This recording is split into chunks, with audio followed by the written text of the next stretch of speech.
Jae Choe Show, episode 70. I don't know. I've lost track. I'm here with my friend Nicole Travis. Now, Nicole, for some reason, I got Simone Dreyer here. I'll rename it. So wait, I can rename it. I can do it right here, Nicole. I used my sister's. I used her Zoom one time, and every time I log in, it just logs in as her name on it. Okay. Yeah. I love her. Yeah. So let's get right down to it. Okay? Yeah. We live in unprecedented times. Mm-hmm. The year 2020 has provided us with some less than entertainment. Yeah. Via social media. And we're at a time right now where we just don't know what's coming around the corner. Right. I am halfway expecting an alien mothership. Yeah. To just land in Times Square. Yeah. Or on the White House lawn. Yeah. With it's all in the realm of possibility. Aliens just walking out. Yeah. And saying, I come in peace or something. That's what I feel like is around the corner. The way things are going.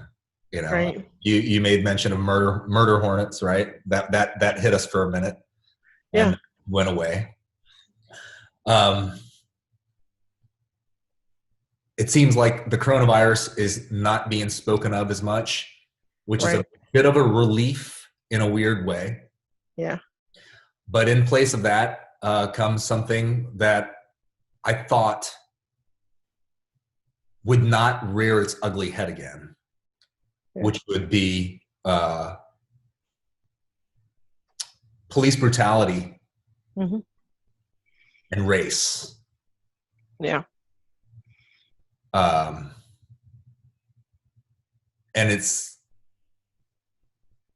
it's happened in our backyard too. Not in the media so far as the police brutality part, but civil unrest. Right. There was a video that I saw recently on Instagram or Facebook where on the intersection of Memorial Boulevard and South Florida Avenue or Florida Avenue, where a burgundy four-door vehicle hit what seems to be a child. And then the crowd proceeded to destroy said vehicle and hurt the driver. I didn't know the driver was hurt. I think the driver was hurt. Okay. The vehicle was pretty banged up. The vehicle was definitely banged up.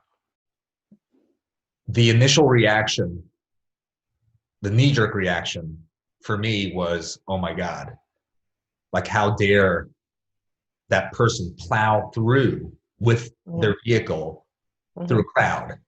Right. Right.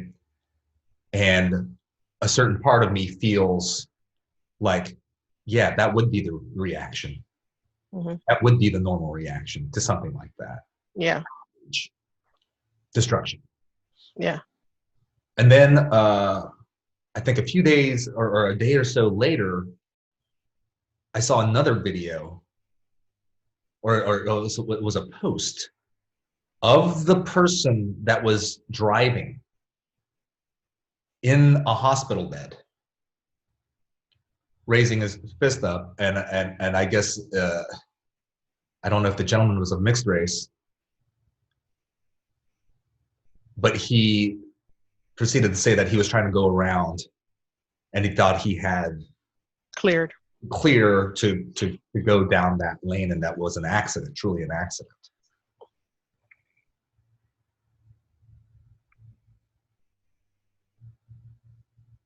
I don't really know what to think. Yeah. I really don't know what to think about that. So let's talk about the civil unrest, right? And I'll just start by saying that the looting and the rioting is not something that I condone in any way. The looting is just ridiculous. Like, people just need to cut that crap out. The rioting, and not necessarily our understanding, but so let's talk about when people are telling you that I'm oppressed. I'm oppressed. Hey, I'm oppressed. And you're not listening, right? There's a certain level of grief. Sure. And there's different ways to grieve. And one of those are angry. People are angry because of, what you first referenced, the police brutality, or African Americans dying at the hands of police force. But to me, it's larger than Floyd or Breonna Taylor or anything like that. What we have, the conversations that we're having now because of the civil unrest, is that people are realizing that there has been oppression for a certain time. It's not just the physical part of it. Yeah. And so, what does that look like? Like, what type of oppression are we talking about, right? And it's just not it's not just the hands of the physical part. So what happened here for us locally, like, I don't know what happened. I just saw pictures. Yes. And I didn't know that the gentleman was hurt, and or like the way that they were beating somebody's vehicle, like Right. that. Just now, I'm not stating that as fact. It is just what I have seen in social. What you saw, I could right? very well be completely mistaken. Right. So, But either way, like the destruction of property, it's wrong. It's wrong. We have to It's find wrong. a different way to channel it. Because what happens with the destruction of property, not just a car, but a business. There, whether people of minority or people that of color or not, of a different socioeconomic, have been impacted because they could no longer work there, right? And so that's their income. Whether insurance covers these businesses, like, you understand the ripple effect of the destruction of property. It's wrong. And people are not listening. They're not having conversations because that is a distraction from the real conversations that are happening. How are we changing policies and procedures? How are we having conversations like these that are authentic conversations where we can find ways to change that bias that's there, and the systemic racism and systemic oppression that occurs in our community? Right. And I think that we all have a responsibility to that. And so I got off of social media for a while because it was just too heavy. It was just too much. And emotionally, I'm trying to protect my mental wellness. And so when the riots happened, I didn't even know until my husband told me, like, early Monday morning. I'm like, oh my God, what? Here? Lakeland? Right. Come on, like, we're better than that, right? And so I think protesting is fine. Like, our Constitution is built on protest. Where we are today, it was based on protest, right? Yeah. That's fine, but we have to be able to protest and have conversations and figure out how can we move the needle forward? How can we continue to make change in the community? And it happens by having these conversations. Right. This morning, I had a conversation at the over breakfast with my kids. Mm-hmm. About rioting and protesting and people defending themselves, civil individuals defending themselves. Mm-hmm. And there was a hashtag that was recurring lately of hashtag Roof Korean. Have you ever heard of Roof Korean? No. Okay, so this is a relatively unknown in the general public term. Okay.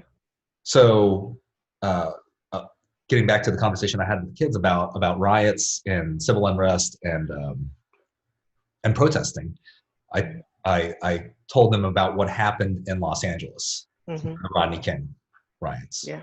and how people had to defend their own stores. Right. And so in Koreatown, the police LAPD would not go into Koreatown because it was so bad at one point. Right. And so the store owners, whether they were Asian or Korean or American or what have you, whatever ethnicity, they had to take it upon themselves to defend their own shops. And so henceforth, Korean store owners that had firearms protected themselves by going up Right. on top of their buildings, Mm. standing in front of their stores with firearms Yeah. because no one would Right. defend themselves. And that, well, the point was is that you know, people have the right to defend themselves and Absolutely. defend their property. Uh, Absolutely. and that looting and destroying property and hurting people is a bad thing. It's not a way to protest. That's not a protest. That's not protest. That's anarchy. Yeah, That's that's not. not protest. Um, and my children, as innocent as they are, you know, they understand that. They understand Yeah. that you shouldn't be destroying things. You shouldn't be Right. hurting people. Why would anyone want to do that? Even Do that. no Right. matter how upset you are. Yeah. But we as adults know that that's not the case. That's not. Yeah. Uh, And there's, and we talk about it in our family. Protect yourself, and hence why my kids, go to the dojo. It's like they need to. Yeah. self-preservation. Self-preservation. Self-preservation. You Yeah. protect yourself and you protect your property. And those are things, conversations that my husband and I have, like,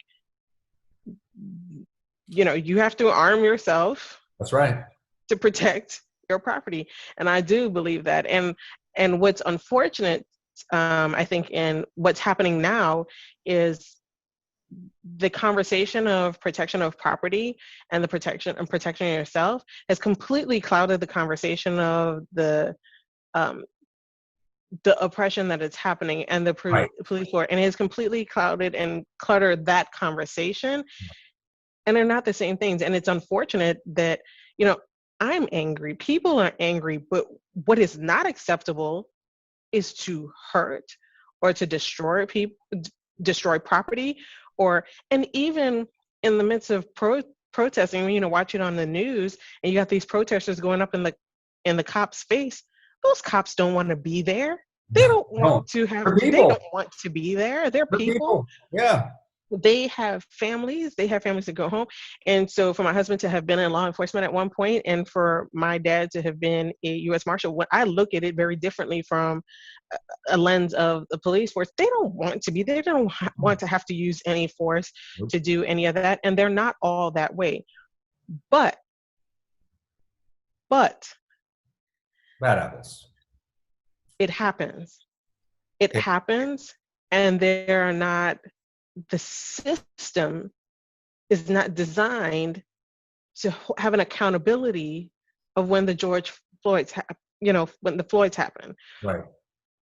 Breonna Taylor, of Ahmaud Arbery. Like, the system is not built to correct it, and what we have to do now is really have the conversations of, it's one thing of a protection of property, but it's also a protection of life. And what are we doing to continue to have those conversations and honor the lives that have happened and the protests that has happened to be able to make change? Right.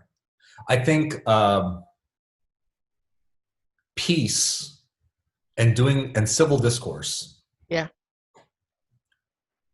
is run over by sensationalism. Yeah, absolutely. It's like we can't have these important conversations without the rest of us being, and I'm guilty of this, being distracted by things that don't matter. Right. Right.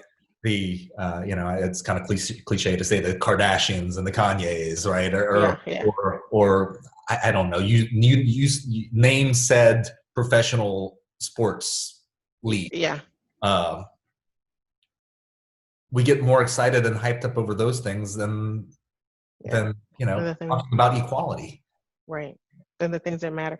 And one of the things, for me, Jay, is that, I've had friends reach out, and, I recently posted on social media to my non-Black friends, okay, let's talk, right? And so that they can gain understanding. I want to create a safe space where they don't feel judged, because what I find is that there are people that want to have a conversation or want to do something, and they're equally as angry and enraged. They're afraid to say the wrong thing. They're afraid to say or do the wrong thing or post the wrong thing. Marked racist. Oh yeah.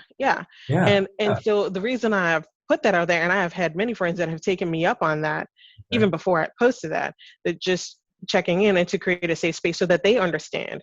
And what I've been trying to do in those conversations is just to point their areas of influence. Right, I'm not asking you to go out and change the world. I'm not asking you to go out and protest or to donate money. But after you post on Blackout Tuesday, after you post something on social media, what are you doing next, right? Like when the protests settle down and when things have changed or settled in the community for the most part, that civil unrest, does the conversation stop? Do we get this sensationalism from, the things in the media that are going to start popping up again? NFL is going to come up again. It's so like, is a conversation end? And so what I have been doing is challenging people to continue to have the conversations. Don't post something and not follow up. Like, I need you to follow up, because the only way that we are going to get equality is really like, Black people can't do it by themselves. People of color can't do it by themselves. Minorities, not even Black, they can't do it by themselves with the majority actually looking at this as as an issue and influencing their areas of expertise or what areas they touch. And so after this, then what? Right? That's the conversations so every time I have a conversation with somebody, I was like, okay, what are you going to do now? Yeah. Like, that is the question. What do we do? yeah. What do we do? Black, white, Asian, Yeah. Latino, what do we do? Because Yes. this is not a matter of one issue. It's not Right. a matter of a Right. singular thing. It is. Yeah. It's built in. It's ingrained in the system, the zeitgeist, the consciousness of the American public, that the way things are socially is the way things are. Right. Yes, we've made a lot of advancements, if you Sure. will, in integration. Right. Absolutely. You see it in movies, right? Right. Yeah. Kevin Hart's and The Rock are the biggest movie stars Right. around right now, right? Yeah. I can't name anyone bigger. But interracial marriages, yeah, Yes. right? But still is lacking. It is. In what ways do you think it lacks? And so again, when what I try to challenge people is like, there's not one single thing that you can do. There's not one community foundation that you can donate to and then that's going to fix it. Everything that you touch, am I giving somebody that would otherwise not have that opportunity? Am I giving them a chance? And so policies or selection processes or kids that come to your program, right? Like, is there a family that can benefit that will not be able to afford it? Right. That could benefit from that. And when you start to look at that through those lens on everything that you touch, how can I give somebody opportunity? It doesn't have to be a person of color. It just has to be people that would not have otherwise had the opportunity. That don't have the access. That don't have the access. Right. We have jobs in areas of our community where we are growing economically in this area as far as the number of jobs. But the people that need to access those jobs don't have access just because we don't have enough funding for our transportation system to continue to grow and offer additional services. So what can we do as a community that, the transit tax that failed, several years ago, so my ride tax that failed a while ago, we needed that to create access in the community. It's not just bus transit. We're car dependent. Like, so when you get in your car, your Bluetooth connects and you got the AC on and you could get where you're going, whether it's pouring or not. There are people that can't, if the bus is not running, they can't get to the job. If there's not a route to get to a job at the airport, they can't get there. And so if we just start to look through that lens of giving people access and an opportunity that they would not have otherwise have, then we start to raise people up. Then you start to create exposure. And so to me, that's how you fix things. It's like every decision that you make, everything that you touch, am I giving somebody that wouldn't have had a chance or wouldn't have, when I look at applicants too, I mean, like if qualifications on all of that are the same, I want to hear your story, Right. because your story is really, you give somebody that wouldn't have a chance, they're going to fight harder. They're going to work like hell to make sure that you know that you made the right decision. But you got to create a space to create those opportunities. You have to. Otherwise, we'll never move the needle. Right.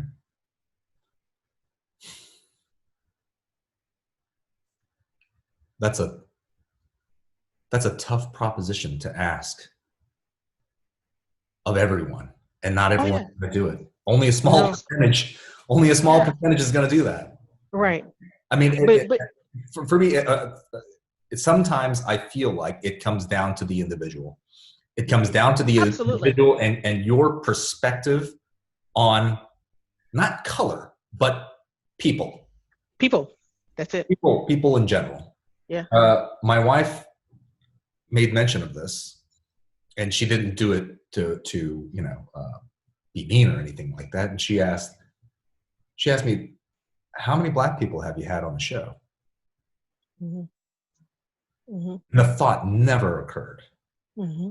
Never occurred to me. Mm-hmm. And I said, I don't know. I don't know. Yeah.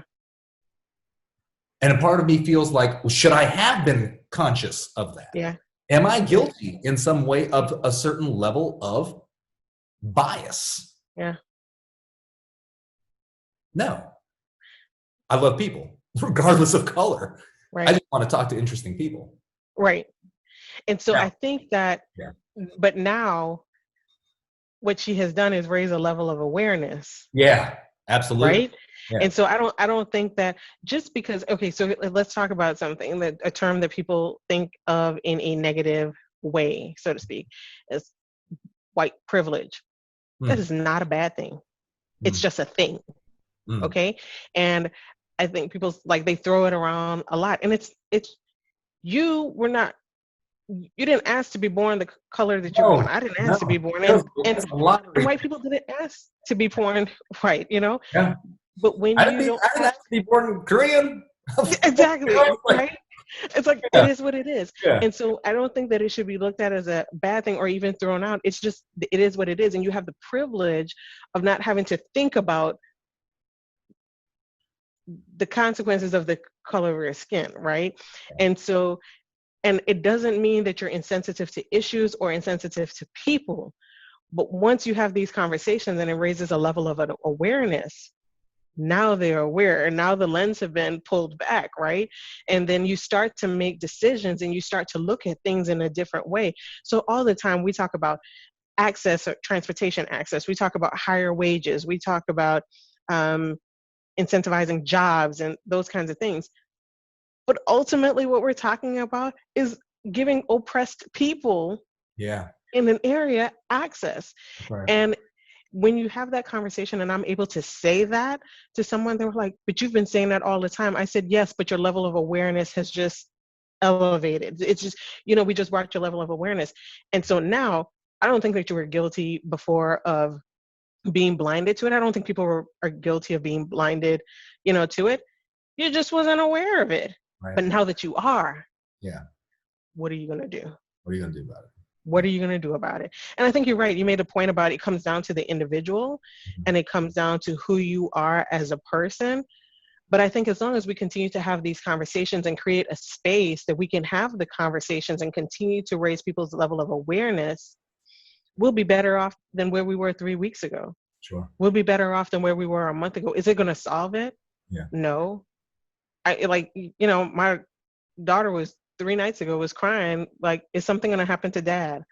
Oh. Like, those are the realities. I mean, she cried herself to sleep. Yeah, because you see it, and like, as much as I try to shield her from it, right, I can't tell her that. I can't promise her that nothing's going to happen to her dad. We lived in Hillsborough County in a predominantly white neighborhood, and someone broke into our house. My husband got there before the sheriff, and even though his ID matched the address of the house, they handcuffed him. What? Pushed him on the hood of the car. Yes. And this is after we've had our 2 girls. And so the thing that crushes me more about that, and this is recently, when we were living in Hillsborough County, maybe 4 or 5 years ago, here in Central Florida, since my kids have been born, this happened. And the thing that crushed me about that, like, I was angry and I wanted the deputies back, Yeah. right? But the thing that was most hurtful to me was my husband was not equally as angry. Mm. I was trying to hire an attorney to deal with it. Mm. And he said, Nicole, it's another day of being a Black man. It's fine. Just leave it alone. Oh, jeez. So when you talk about what's happening and the reality of it, right? It chokes you up and it brings you to tears. And that conversation with my husband telling me, just leave it alone, babe. It's happened before. It's fine. Leave it alone. I was crushed. Like, I got an attorney. We're about to go pay this money. Like, we're going to deal with this. And he was just like, stop. It's not going to solve anything, Oh. And so Wow. That's a reality, but it's still happening. It's still happening. But the more we can talk about it and just lean into being uncomfortable, then the discrimination and the biases, and it's not just of people of color, but of people that don't have the same level of opportunities that other people do. Well, so the argument for that would be, well, you got to pick yourself up by your bootstraps. Yeah. And work hard, and you'll eventually get there. Yeah. I don't think that's a complete answer as well. It's not. It's not. Okay. Because if you're, and I'll put this bluntly, if you're white, yeah, and you grew up in a middle income household, yeah, in the United States, yeah, you have a drastic head start for absolutely someone that is Black, yes, or any other ethnicity. Yeah. That's not necessarily that's right. You have a head start. You've got a giant head start. Yeah. Right? You have a head start. A huge head start. And this is an argument that I had with a dear friend of mine. Yeah. Who's white. Yeah. Middle income. Yep. But he's of the opinion of, hey, you got to pick yourself up by your bootstraps, and not a racist. No. Oh yeah. By no stretch of the imagination is this friend a racist. He is a dear friend, was kind to everyone, and does not see color. Right. But he's, I'm a Republican. I'm from Polk County, and But this is what I was everything, and he says you got to pick yourself by your bootstraps. Like, what are you gonna do? And this is what I say. This is what I say to that friend. That is privilege. That is privilege. The fact that if you think of people of color or Black people that have been oppressed for 200 years, everyone else is matriculating, everyone else has access, they're building their wealth, generational wealth, and they're bringing, you have people of color that have been oppressed for 200 years. You have a head start here. And while there are examples of people that can pull themselves up by the bootstraps and dig in, that's the anomaly. Yes and no. Yes and no. I think Asians that immigrated here are a huge testament to the pick yourself by the bootstrap, because for the most part, the Asian community is quiet. We're quiet. I'm not saying I'm not quiet, but like for the most part, Asian people are like, shut up, keep your head down, soft, keep your head down, suck it up, take it on the chin, and keep going. Yep. I mean, that's. But wouldn't you agree? And so I agree that you pick yourself up by the bootstrap, and you can make a decent living, and you can have a decent life by working hard. Right now, you can do that. But that's not the case for everyone, and everyone doesn't have the same intellectual capacity. They don't have the same access. They don't have the skill set. I mean, like, we all come from different ways, and you can't think that the person that could put themselves through school and work hard, they might not have, you have people that intellectually can't go through school, but they're still struggling, like they still don't have opportunities, right? And And so just it's not a matter of you have to give other people chances. No. I don't think it's a fair way to say it in those terms. I think it's a matter of you are capable. yes, And you that's are it. human enough to give Yes, people that don't have, that would not otherwise have had the chance, a bit of opportunity. and that's the difference. You don't have You to, don't have to. and the No. you don't have to, and the reality is that before, all along, it's like you don't have to, but people chose to give people an opportunity. What would happen? What would this world look like if more people chose to give people an opportunity? What would that look like? Right? It'd be a Because I beautiful. agree, like, nothing is given to you. Mm-mm. Nothing is given to you. You know, nobody owes you anything. I say that to people that work for me. I say that for anybody. You're not owed this job. That You're entitlement. not, Mm-mm. and I tell my kids, you're not owed the toys that you have or the bed that you sleep on. The government just says I have to give you food and shelter. The rest of this stuff is, is you Right. know, Right. the rest of this stuff is, it's extra. It's an opportunity. So you don't have to give people that opportunity. But what would this world look like if you chose to give more people an opportunity? If you just chose to be intentional Caring. about that, Caring. just caring. Caring Because, outside of yourself and your family. and I would say this about myself. I grew up in a middle income home. I have never been on welfare, never been on food stamps. When I went to college, my parents paid for my college. They bought my car. I I had parents that were in executive level positions and had access. Everyone doesn't have that.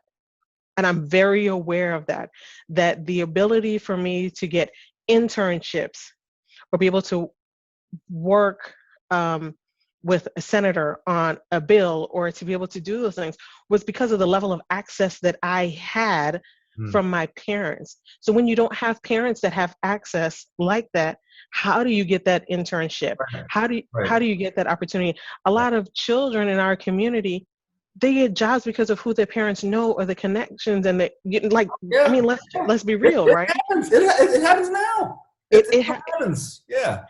and I'm not saying anything different because I will call you and say, Jay, hey, I need some place for Jordan to go, you know?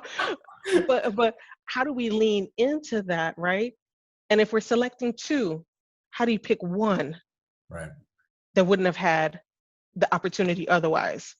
That shows you that they have strong work ethic, but didn't have that type of connection.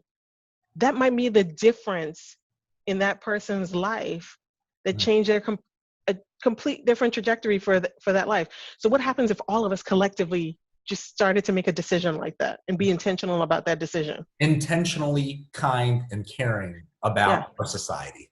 that's it. That is what that means. Yeah, Not, hey, it's Christmas time. I want to donate a turkey or Thanksgiving or whatever. yeah, It's time now because it's a holiday to yeah, think about those things. That's why I'm yeah. not a huge fan of Valentine's. A huge fan of like, these holidays. Holidays. Or Yeah, it's Father's Day, it's Mother's Day. It's yeah, no, every day, every day. yeah. Okay. Every day, you know, you adopt the kids. Like we always adopt kids for the holidays, and it's buying toys and gifts and things. And most of the times we buy a toy and we buy in clothes and shoes and socks and underwear and Sure. things that and they need. Matter. Yeah. But it's also keeping up with the families and continue to make the donations, you know, throughout the year that they can survive. Like, Christmas is fine and Mhm. it's well, but the end of January is coming. Yeah. What are you doing then? And I just think it's just a reflection for all of us to self-reflect and, like, have we pushed as hard as we can for change? Have we done everything that we can? And if you can't say that you have done everything that you can do, you haven't done enough. Well said. And we're all guilty of it. Yeah. We're all guilty of it, because I look at it, I'm like, I could do a lot more. And I'm although my position requires me to have a very public out face, my husband was like, my introverted wife posted on social media, let's talk. I mean, he was making fun of me, right? And I said, I'm I'm I'm usually behind the scenes, I'll You're work and not have these introverted. conversations. You're not that introverted. You and I Oh hit my it God. off like that. But I'm not, but I'm still like, I get my energy by reading and being by myself, and Right. you know but yeah, I'm not shy, but I'm introverted. but I feel like I owe it to the conversation to be willing to go out all the time and have these conversations and lean into that. I'm crying at the end of every day because it's just emotionally taxing, right? Yeah. But I could do more. I could help more. I can give more.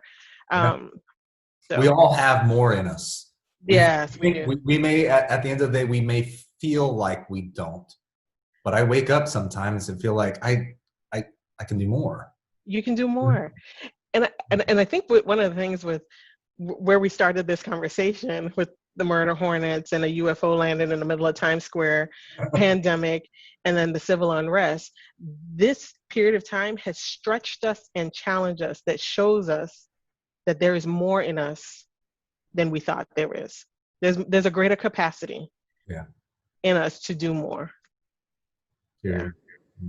I'm going to ask you a question that I ask all of my guests. Okay. As you know by now about my show, is that we don't have anything preset. I don't write anything down. There's no set questions that I must ask. But there is this one that I like asking all the guests. And I'll ask you, what do you want? And Nicole, you can answer the heroic answer. There's two answers that people give typically. Yeah. First answer is the heroic answers. They're like, I'm gonna present my best answer, right? And it may have to do outside of myself, outside of my family, in a global sense. And then there's the material answer, which is, it could be material things that you want in your life. So I urge you to give both if you can. Yeah. Oh, to give both. What do you want? Yeah. What do I want? So is this a time period or just in general? No, it's totally up to you as to how you want to answer it. Okay. I want, or where I consider myself to be, keep going for success, right? What I want more than anything is to raise children that can continue to make a change. Like I struggle with not giving them access to too much, to being too privileged, because they're very privileged. But I want more than anything for them to be educated, good human beings, and not to be assholes when they grow up, and that they can contribute to this. Yeah. I want that more than anything, that I want their dreams to come true. I want them to be able to have a life that was better than mine. And I want the best for them. I want them to see them for who they are, for their hearts. And I want that deeply. And I think that the things that I do every day in my life is for that, with that end game in mind, for them to have access to go to whatever school their hearts desire, for them to do whatever they want to do, and for them to be happy. That's what I want. Right. And on the material side, I want to buy my husband a truck. Man needs a truck. Yeah, a man's truck. Like he's sacrificed so much for us and for the family, and it's something that I want to do for him. He's such a mellow guy. He is. He's so mellow. And I've never told him that, of course. We've only met a handful of times, but he's so mellow. He is, and he's the complete, like, we're so different. It's so funny. I'm an introvert. Like, I'll wave to my neighbors and say hi, and he's outside. He's like, yeah, I was out there talking to Bob, and I'm talking to Chris. I'm like, who's that? It's like, he's a neighbor. Like, see, he's an extrovert. He's a people's person, but He's awesome. Great. Well, thank you so much for coming on. Thank you for having the conversation and creating this space. I appreciate our friendship, Absolutely. and I look forward to more. I I look would love forward, to. well, if hanging out more with you, and just to see what you have in store for us. I think you're an asset, tremendous asset to the city. Like, Oh, thank you. I appreciate your friendship. Thank you.